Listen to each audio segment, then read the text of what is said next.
राजनीतिक गलियारों में बयानबाजी का दौर लगातार जारी है। पक्ष विपक्ष लगातार एक दूसरे पर हमलावर हैं। इसी कड़ी में भाजपा सांसद सुधांशु त्रिवेदी ने राहुल गांधी और अखिलेश यादव को लेकर एक बार फिर हमला बोलते हुए कुछ ऐसा कह डाला जिससे सियासत गर्मा गई है। ये दो लड़के थे ना, अब दो लड़के में एक लड़का तो बड़का हो गया, वो तो लोकसभा में नेता प्रतिपक्ष बन गया। अब बड़का लड़का तेवर भी बढ़ के दिखा रहा है कि पुराना आशिक अगर लौट आए तो लव ट्रायंगल क्रिएट हो जाता है।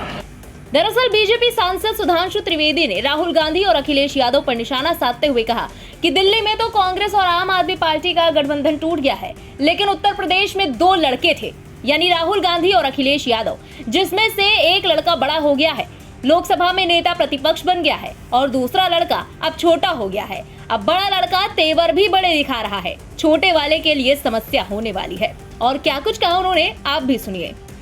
दो लड़के थे ना, अब दो लड़के में एक लड़का तो बड़का हो गया, वो तो लोकसभा में नेता प्रतिपक्ष बन गया। अब बड़का लड़का तेवर भी बढ़ के दिखा रहा है, तो छुटके वाले के लिए बहुत बड़ी समस्या होने वाली है। कारण क्या है कि दोनों एक ही मर्ज के मरीज हैं। हिंदी फिल्मों में होता था ना कि पुराना आशिक अगर लौट आए तो लव ट्रायंगल क्रिएट हो जाता था। तो यूपी में वही होने वाला है। उस वोट बैंक का पुराना आशिक एक बार लौट आया है, तो आज के आशिक के लिए बहुत बड़ी चुनौती उभर के आने वाली है। तो दिल्ली में तो गठबंधन टूट गया, उत्तर प्रदेश में क्या हुआ है? ये दो लड़के थे ना, अब दो लड़के में एक लड़का तो बड़का हो गया, वो तो लोकसभा में नेता प्रतिपक्ष बन गया। अगर दूसरा वाला वहां रहता तो फिर भी नेता प्रतिपक्ष रहता, वो तो छुटका हो गया। अब बड़का लड़का तेवर भी बढ़ के दिखा रहा है, तो छुटके वाले के लिए बहुत बड़ी समस्या होने वाली है। कारण क्या है कि दोनों एक ही मर्ज के मरीज हैं। इसको कुछ कुछ ऐसे समझिए जैसे हिंदी फिल्मों में होता था ना कि पुराना आशिक अगर लौट आए तो लव ट्रायंगल क्रिएट हो जाता था। तो यूपी में वही होने वाला है। उस वोट बैंक का पुराना आशिक एक बार लौट आया है, तो आज के आशिक के लिए बहुत बड़ी चुनौती उभर के आने वाली है। और पूरे देश में मैंने आपसे क्या कहा, जरा गंभीरता समझिए। धुबरी में कांग्रेस सबसे बड़े अंतर से जीती है। हारा कौन है? बदरुद्दीन अजमल। बदरुद्दीन अजमल धुबरी नहीं जीत पाए। जगदीश मुखी जी वहां के राज्यपाल रहे, उन्हें बहुत बेहतर पता होगा। समझिए, एआईयूडीएफ पार्टी को प्रकारांतर से यह माना जाता था बांग्लादेशी घुसपैठियों की समर्थक पार्टी, उसका वोट कांग्रेस ले गई। जो प्रधानमंत्री जी ने सदन के पटल पे कहा कि कांग्रेस एक परजीवी पार्टी के रूप में आई है, जहां हमारा उसका सीधा मुकाबला रहा, वहां कहीं नहीं जीत पाई।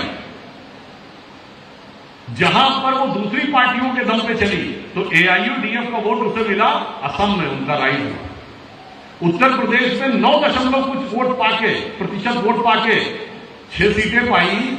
और आप देखिए किसको किसका वोट ट्रांसफर हुआ, इससे समझिए। अखिलेश यादव जी अपनी सीट पे, कन्नौज पे, जो उनकी खानदानी सीट मानी जाती थी, 1,72,000 से जीते, और राहुल गांधी 3,90,000 से जीते रायबरेली, जबकि उनका ना जिला पंचायत है, ना नगर पंचायत है, ना विधायक है, ना जिला पंचायत के सदस्य हैं। इसका मतलब एक का वोट ट्रांसफर हुआ, दूसरे का नहीं ट्रांसफर हुआ है, दूसरे का ट्रांसफर करने लायक था नहीं। अब आप आइए कर्नाटक में जेडीएस के वोट की कीमत, महाराष्ट्र में सबसे बड़ी पार्टी बने महाविकास अघाड़ी के ऊपर, 14 सीटें केरल में जीती मुस्लिम लीग के ऊपर, तेलंगाना में तेलंगाना राष्ट्र समिति की कीमत पर। इसलिए हम मैं कह रहा हूं कि कांग्रेस का राइज हमारे लिए चुनौती नहीं है, जो आज उनके साथ खड़े हैं उन्हीं के लिए चुनौती है।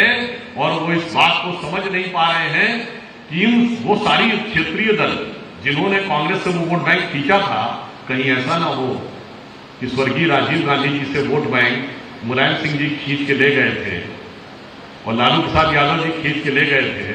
अब राजीव गांधी जी के बेटे जी मुलायम सिंह जी और लालू यादव जी के बेटे जी से वो वोट खींच के ले जाने के चक्कर में न रहे। तो अभी आप देखेगा इनमें आपस में बहुत जबरदस्त जवाबी कव्वाली होने वाली है।